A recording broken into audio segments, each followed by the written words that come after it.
యేసుక్రీస్తు నామములో మీ అందరికీ నా హృదయపూర్వకమైన వందనాలు. దేవుడి దినమంతా మీకు తోడై ఉండి మీరు చేస్తున్న ప్రతి చేతి పనిలో, మీరు వెళ్తున్న ప్రతి మార్గాలలో, మీరు ఆలోచిస్తున్న ప్రతి ఆలోచనలో నా దేవుడు మీకు తోడై ఉండి మిమ్మల్ని వర్ధిల్ల చేయునుగాక. పరిశుద్ధ గ్రంథములో నుండి సామెతల పుస్తకం 28వ అధ్యాయం 25వ వాక్యమును నేను చదువుతూ ఉన్నాను. ఈ పరిశుద్ధ గ్రంథమైన బైబిల్ తెరిచి చూడండి. యెహోవా యందు నమ్మకముంచువాడు వర్ధిల్లును. దేవుని వాక్యములో ఒక శ్రేష్టమైన మాట రాయబడింది. యెహోవా యందు నమ్మకముంచువాడు వర్ధిల్లును అనే మాట ఈ పూట మనం చదువుకున్నాం. నిజమే, వర్ధిల్లాలి అని ప్రతి మనిషి ఆశపడుతాడు. వర్ధిల్లాలి అని ప్రతి మనిషి కోరుకుంటాడు. ఏ వ్యక్తి కూడా నేను వర్ధిల్లకూడదు, నేను ఆశీర్వాదకరంగా ఉండకూడదు, నేను దరిద్రతను చూడాలి అనే మాట ఏ వ్యక్తి నోట రాదండి. ప్రతి మనిషి నరములు ఆడుతున్న ప్రతి మనిషి హృదయములో నుంచి వచ్చే ఒక మాట ఏంటంటే, నేను ఏది పట్టుకున్నా, నేను ఏది ప్రారంభించినా నేను వర్ధిల్లుచూ ఉండాలి. అంటే నేను ఎక్కడ అడుగు వేసినా అక్కడ ఒక ఆశీర్వాదాన్ని చూడాలి అనే ఆలోచన ప్రతి మానవుని హృదయములో మొలకెత్తుతుందండి. నిజమే, ప్రతి మానవుడు ఆశపడుతాడు, ఆశీర్వాదకరంగా ఉండాలని తలంచుతాడు. మరి ఆశీర్వాదకరంగా ఉండాలి అని కోరుకున్నవాడు ఆశీర్వాదకరంగా ఉండగలుగుతున్నారా అంటే ఉండలేకపోతున్నారు. వర్ధిల్లాలి అని కోరుకున్నవాడు వర్ధిల్లుచూ బ్రతుకుతున్నాడా అంటే వర్ధిల్లలేక బ్రతుకుతున్నాడండి. ఎక్కడ నిలబడినా శాపం చూస్తున్నారు, ఎక్కడ నిలబడినా దరిద్రతను అనుభవిస్తున్నారు, ఎక్కడ నిలబడినా క్షేమాన్ని చూడవలసిన వ్యక్తులు క్షామమును చూస్తున్నారు. ఆశీర్వాదానికి నాంది పలకవలసిన వారు ఆశీర్వాదానికి నాంది పలకలేకపోతున్నారు. మనిషి హృదయంలో ఆశ అయితే బాగానే ఉంది, మరి ఆశకు తగినట్లుగా జీవించగలుగుతున్నారంటే జీవించలేకపోతున్నారు. కానీ వాక్యం చెప్తున్న మాట ఏంటంటే, ఒక వ్యక్తి వర్ధిల్లుచూ బ్రతకాలి అంటే, ఒక వ్యక్తి వర్ధిల్లుచూ ఆశీర్వాదకరంగా నిలబడాలి అంటే వాక్యం చెప్తుందండి, యెహోవా యందు నమ్మకం ఉంచిన వాడు వర్ధిల్లుతాడట.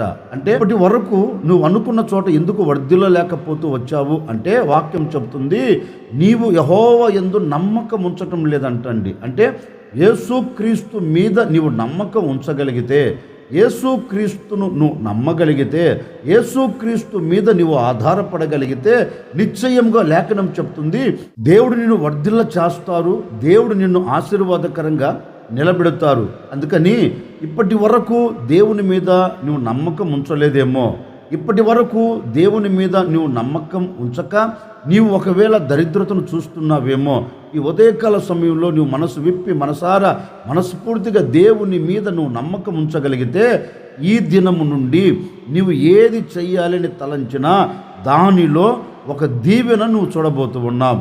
ఎక్కడ నిలబడినా అక్కడ నీవు వర్ధిల్లేటట్లుగా దేవుడు అద్భుతం చేయబోతూ ఉన్నారు. ఈరోజు ఒక చిన్న నిర్ణయం, దేవుని సన్నిధిలో చేరిన నీవు ఒక చిన్న నిర్ణయం తీసుకో. ప్రభువా, ఇప్పటి వరకు నేను లోకాన్ని నమ్మాను, ఇప్పటి వరకు మనుషుల్ని నమ్మాను, ఇప్పటి వరకు లోక సంబంధమైన వాటి మీద నా మనసు నిలుపుకున్నాను, అక్కడ ఇది జరుగుతుంది, ఇక్కడ అది జరుగుతుంది అని తలంచుచూ అడుగులు వేస్తూ వెళ్ళాను. ఎక్కడికి వెళ్ళినా నేను వర్ధిల్లలేకపోతున్నాను, ఏ చోట నిలబడినా నేను వర్ధిల్లలేకపోతూ ఉన్నాను. అందుకని నేను నీ మీద పూర్తిగా నమ్మకం పెట్టుకుంటున్నానయ్యా. నీవు తప్ప నాకు వేరొకరు లేరు, నీవు తప్ప నాకు వేరొక దిక్కు లేదు, నీవే నా ఆధారం అని ఈ పూట నీవు దేవుని మీద నమ్మకం ఉంచగలిగితే నిశ్చయముగా నీవు ఏది చేస్తున్నా దానిలో నీవు వర్ధిల్లుచూ బ్రతకబోతూ ఉన్నావు. నువ్వు ఎక్కడ నిలబడినా ఆ చోట నీవు దీవెనకు నాంది పలుకున్నట్లుగా దేవుడు అద్భుతం చేయబోతూ ఉన్నావు. ఇక నీ కంట కన్నీరు రాకుండా, నీ హృదయంలో వేదన కలగకుండా, నీ హృదయంలో బాధ లేకుండా దేవుడు అద్భుతం చేయబోతూ ఉన్నాడు. ఎందుకని నీవు దేవునిని నమ్మావు గనుక, దేవుని మీద నమ్మకం ఉంచావు గనుక ఆయన నీ పట్ల ఒక అద్భుతమైన కార్యం జరిగిస్తారు. అందుకే లేఖనం కూడా ఈ విధంగా చెప్తుందండి, అన్యుల దేశంలో యోసేపు బానిసగా పట్టబడిపోయాడు, చెరపట్టబడిపోయాడు. యోసేపు అన్యుల దేశంలో బానిసగా బ్రతుకుతున్న ఆ రోజులలో దేవుని వాక్యం చెప్పకనే చెబుతుంది, ఐగుప్తు దేశంలో యెహోవా యోసేపునకు తోడై ఉండినందున యోసేపు వర్ధిల్లుచూ ఉండెను. అంటే అన్యుల దేశంలో కూడా యోసేపు ఎందుకు వర్ధిల్లాడు? అన్యుల దేశంలో కూడా యోసేపు ఆశీర్వాదానికి నాంది ఎందుకు పలికాడు అంటే వాక్యం ఉంటుంది, ఆ కష్ట దినములో కూడా, ఆ వేదన కలిగిన దినములో కూడా యోసేపు దేవుణ్ణి నమ్మాడు. ఏదో ఒకరోజు నా దేవుడు నన్ను పైకి లేవనెత్తుతాడు, ఏదో ఒకరోజు నా దేవుడు ఆశీర్వదించడం ప్రారంభిస్తాడు, ఏదో ఒకరోజు ఈ దేశంలో తప్పక నేను వర్ధిల్లుచు బ్రతుకున్నట్లుగా కార్యం జరిగిస్తారు అనే ఒక నమ్మకంతో యోసేపు దేవుని మీద నమ్మకం ఉంచాడు గనుక దేవుడు అతన్ని విడిచిపెట్టకుండా ఆ దేశంలో అతనికి తోడై ఉండి వర్ధిల్ల చేశాడంటండి. ఓ సేవకుడిగా నేను కూడా ఈ ఉదయకాల సమయంలో కోరుకునే కోరిక ఏంటంటే, బహుశా ఇప్పటి వరకు దేవుడు నీకు తోడై లేడేమో, దేవుడు నీతో లేకపోబట్టే కదా నీ వర్ధిల్లుచూ బ్రతకలేకపోతూ ఉన్నావు. అందుకే నా ప్రభువైన యేసుక్రీస్తు నీతో చెప్తూ ఉన్నారు, నీవు ఆయన మీద నమ్మకం ఉంచాలి అని కోరుకున్నావు గనక నీతోనే నా ప్రభు చెబుతూ ఉన్నారు, అన్యుల దేశంలో యోసేపుకు తోడై ఉండినట్లుగా, అన్యుల దేశంలో యోసేపును వర్ధిల్ల చేసినట్లుగా నిశ్చయముగా ఈ దినము నుండి నా ప్రభు నీకు తోడై ఉండబోతూ ఉన్నారు, నేను వర్ధిల్ల చేయబోతూ ఉన్నాడు, నీకు తోడై ఉండబోతూ ఉన్నారు, నేను ఆశీర్వాదకరంగా నిలబెట్టబోతూ ఉన్నారు. ఈ దినము నుండి నువ్వు ఎక్కడ నిలబడినా అక్కడ నా ప్రభు నీకు తోడై ఉండబోతూ ఉన్నారు. ఎక్కడ నిలబడినా అక్కడ నా ప్రభు నీ ప్రక్క నిలిచి నీ వెన్ను తట్టి నేను బలపరచబోతూ ఉన్నారు. కంగారు పడవలసిన అక్కర్లేదు. ఈ దినం నా దేవుడు నీ బ్రతుకును ఏ విధంగా మార్చబోతూ ఉన్నారంటే, వర్ధిల్లుచు ఆశీర్వాదానికి నాంది పలుకుతూ నీవు ఈ దినమంతే కాదు, నీ బ్రతుకు దినములన్నిట నీవు సాగి వెళ్ళబోతూ ఉన్నావు. నీ బ్రతుకు దినములన్నిట నీవు ఆశీర్వాదానికి నాంది పలకబోతూ ఉన్నావు. అందుకే నీవు దేవుని యందలి నమ్మకం ఉంచగలిగితే, దేవుని మీద నీవు నమ్మకం పెట్టుకోగలిగితే నిశ్చయముగా నీవు వర్ధిల్లుచు బ్రతకబోతూ ఉన్నావు, నీవు వర్ధిల్లుచు జీవించబోతూ ఉన్నావు. నువ్వు ఎక్కడ నిలబడినా అక్కడ దీవెనను నువ్వు చూడబోతూ ఉన్నావు. అందుకే సామెతల గ్రంథకర్త అంటారు, మీరు యెహోవా యందు నమ్మకం ఉంచండి, ఆయన మిమ్మల్ని వర్ధిల్ల చేస్తారు అన్నట్లుగా ఉదయకాల సమయంలో ఒక సేవకుడిగా నేను కూడా మీతో చెబుతున్నాను, యెహోవా యందు మీరు నమ్మకం ఉంచగలిగితే ఆయన మిమ్మల్ని తప్పక వర్ధిల్ల చేయునుగాక. ఎప్పుడు ఒక వ్యక్తి వర్ధిల్లుచు బ్రతుకుతాడు? పరిశుద్ధ గ్రంథముల నుండి దినవృత్తాంతాల 2వ గ్రంథం 26వ అధ్యాయం 5వ వాక్యమును నేను చదువుతాను. మీ పరిశుద్ధ గ్రంథమైన బైబిల్ తెరచి చూడండి. దేవుని ప్రత్యక్షత విషయమందు తెలివి కలిగిన జకరియా దినములలో అతడు దేవుణ్ణి ఆశ్రయించెను. అతడు యెహోవాను ఆశ్రయించినంత కాలం దేవుడు అతనిని వర్ధిల్ల చేసెను. దేవుని వాక్యములో ఒక శ్రేష్టమైన మాట రాయబడిందండి. ఒక వ్యక్తి ఎప్పుడు వర్ధిల్లుచు సౌఖ్యముగాను బ్రతకగలుగుతాడు అంటే, వాక్యం ఈ విధంగా సమాధానం చెప్తుంది.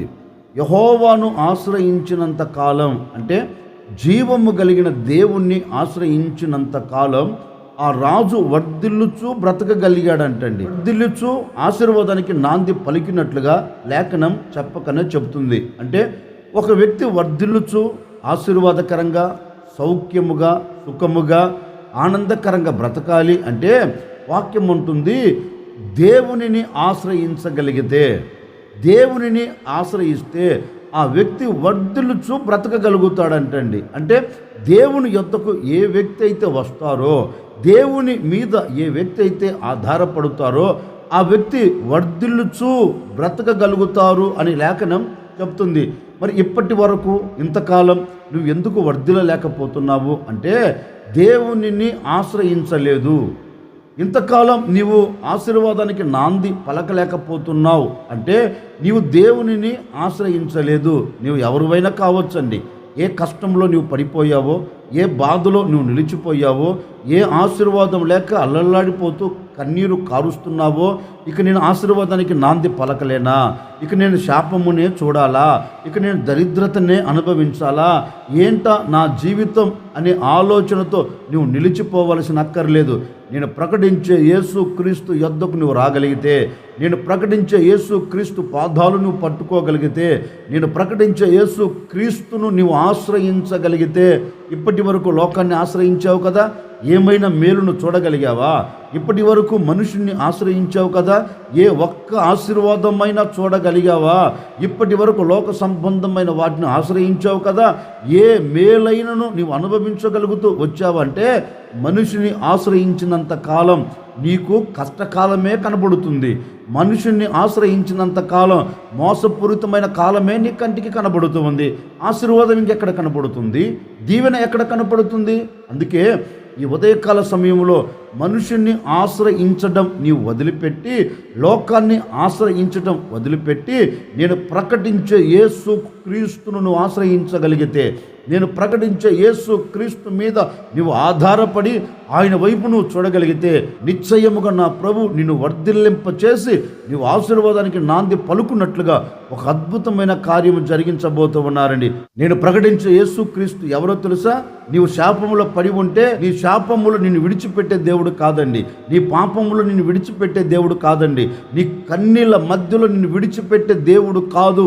ఎందుకంటే ఆయన నీ శాపమును రద్దు చేయగలిగిన వాడు, నీ పాపమును కొట్టివేయగలిగిన వాడు, నిన్ను ఆశీర్వదించగలిగిన సర్వశక్తి కలిగిన దేవుడు.